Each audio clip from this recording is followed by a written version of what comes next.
zamanlar boğazın masmavi sularının kıyısında ihtişamlı bir kral yaşardı. Tanrı ona güneş kadar parlak ve güzel bir kız çocuğu bahşetmişti. Halk onu kraliyet sonun eşsiz bir cevheri olarak görüyordu. Ancak kralın mutlu bir Kain'den gelen haberler bozuldu. Kain ona şöyle dedi: Kızın 18 yaşına geldiğinde kaderi ölümcül bir yılan ısırığıyla son bulacak. Kral kızına olan büyük sevgisinden dolayı bu uğursuz kaderden kaçınmak için her şey yapmaya karar verdi.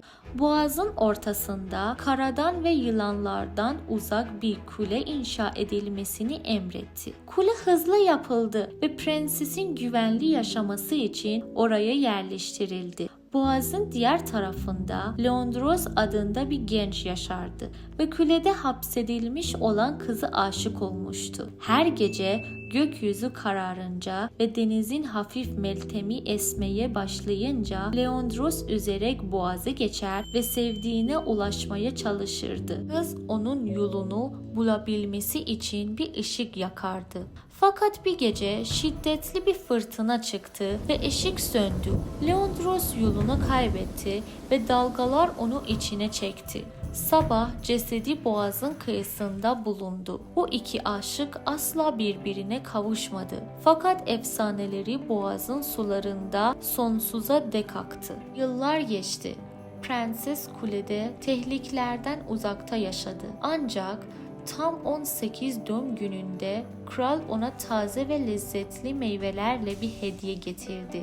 Meyvelerin arasında küçük bir yılan saklanmıştı. Kralın kızı meyvelerden birine uzandığında yılan onu ısırdı ve hemen öldü. Kaderden kaçış mümkün değildi. Ancak Kız Kulesi sadece bir prensesin trajik ölüm hikayesini saklamıyor. Boğazın ortasında dimdik duran bu kule İstanbul'un tarihinin ve güzelliğinin bir sembolüdür ve aşk, ölüm, direnç ve kaçınılmaz kaderler hakkında hikayeli barındırır. Bu efsaneler kuleye çarpan dalgalar gibi asla unutulmayacak. Günümüzde Kız Kulesi gün batımından bir tablo gibi dünyanın en güzel manzaralarından birini sunan turistik bir mekan haline gelmiştir. Ayrıca eşsiz manzaralarıyla ünlü kafe ve restoranlarına da uğranmalısınız. Endişelenmeyin. Yukarıdaki bağlantıya